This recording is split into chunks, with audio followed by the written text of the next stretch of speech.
মুর্তজা, ঈদকে ঘিরে তো রাজশাহীতে সেমাই প্রস্তুতি চলছে, কারখানায় কিরকম ব্যবস্থা এখন চলছে এবং পরিস্থিতি কেমন দেখছেন?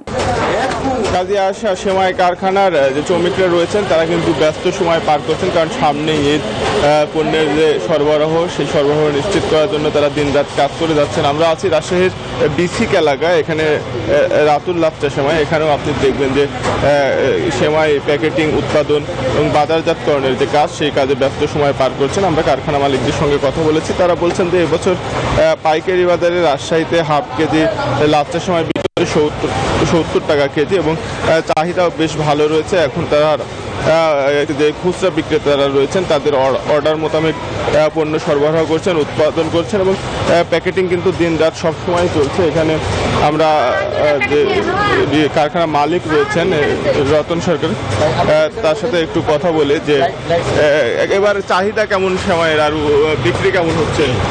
অন্যান্য বছর আছে, এই বছরে অনেক বিক্রি কম এবং মালেরও চাহিদা খুবই কম। মাল গত বছর যেভাবে বানাইছিলাম তার অর্ধেক মাল এবার বানানো লাগছে না। আর অন্যান্য বছরে মানুষ এমনিও মাল বেশি কিনতো, আবার মানুষের দান বেশি করতো, মানুষ বেশি লাচ্চা কিনতো। এবার দানের পাটিরাও নাই আর মালও এবার বিক্রি অতটা নাই। মাল প্রতিদিন কত কেজি তৈরি করছে? প্রতিদিন মোটামুটি 300, 200, 150 এরকম কেজি তৈরি হচ্ছে। আগের মতো আর এরকম তৈরি নয়।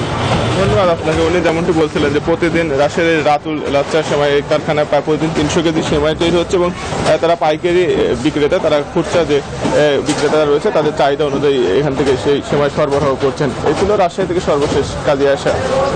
এই ঈদে জামা জুতো অ্যাক্সেসরিজের ডিসকাউন্ট।